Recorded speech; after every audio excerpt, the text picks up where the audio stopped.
દાણા વાવ્યા છે અને દાણામાં કેટલી ફૂટ થયું જોવા ચાલ્યો, બરોબર?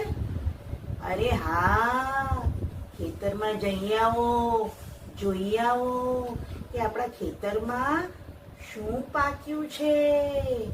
તો ચાલો બાળકો, આજે આપણે ઘનાભાઈના ખેતરમાં ગીત જોઈશું.